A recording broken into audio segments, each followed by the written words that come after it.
Video जारी करके कहा है कि मैंने देश के विद्यार्थियों को माफ किया है, उन्हें गाइड की जरूरत है। किसने कहा कि विद्यार्थियों ने कहा कि हमें माफ़ करिए? मैंने तो नहीं देखा कि किसी विद्यार्थी ने कहा है कि मोदी जी हमें माफ़ करिए। विद्यार्थी अपने हिम्मत पर जंतर मंतर पर आए, देश की सड़क पर आए और अपने न्याय और अपने हक के लिए उसने बहुत बड़ी जंग छेड़ी और वो जीत गए। सरकार हार गई है, सरकार डर गई है, सरकार सदन से, पार्लियामेंट से भाग गई है। तो आपके पास कौन आया था हाथ जोड़कर कि हमें माफ़ करिए?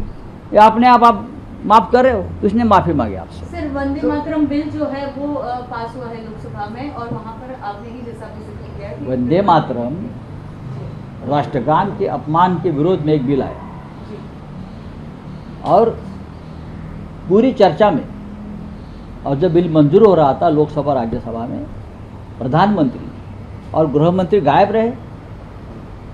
जिस प्रधानमंत्री ने वंदे मातरम को पर एक स्पेशल सेशन लिया पार्लियामेंट का, वंदे मातरम को 150 साल हो गए, 2 दिन का सेशन लिया, लेकिन जब बिल आया तो प्रधानमंत्री कहाँ गायब हो गए? ये तो राष्ट्रगान का अपमान प्रधानमंत्री ने किया है। प्रधानमंत्री और गृह मंत्री की ज़रूरत थी उस वक्त पार्लियामेंट में। राष्ट्रगान के ऊपर एक बिल पर चर्चा हो रही है और देश के प्रधानमंत्री नहीं, देश के गृह मंत्री नहीं, तो दोनों, ये तो राष्ट्रद्रोह का मामला बनता है। कायर है ये दोनों। कहाँ गए ये लोग? दुनिया को राष्ट्रभक्ति का पाठ पढ़ाते हैं और खुद भाग जाते हैं। Thank you. क्या आपको लगता है माफी मांगनी चाहिए किसने? पीएम और एचएम को?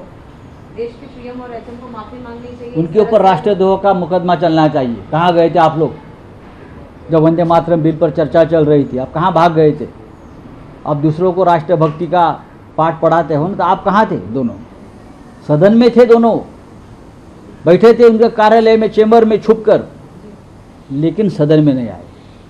वंदे मातरम के बिल पर चर्चा करने के लिए या जवाब देने के लिए कोई जूनियर मंत्री को भेज देते?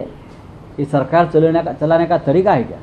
सर, कलकत्ता के सीएम शुवेंदु अधिकारी ने जो है ममता बनर्जी पर 15,000 करोड़ का जो है रेवेन्यू लीक का आरोप लगाया है, क्या कहना है? ठीक है, देख लेंगे। शुवेंदु अधिकारी कोई ब्रह्मा विष्णु महेश नहीं है जो उनके ऊपर हम विश्वास रखें।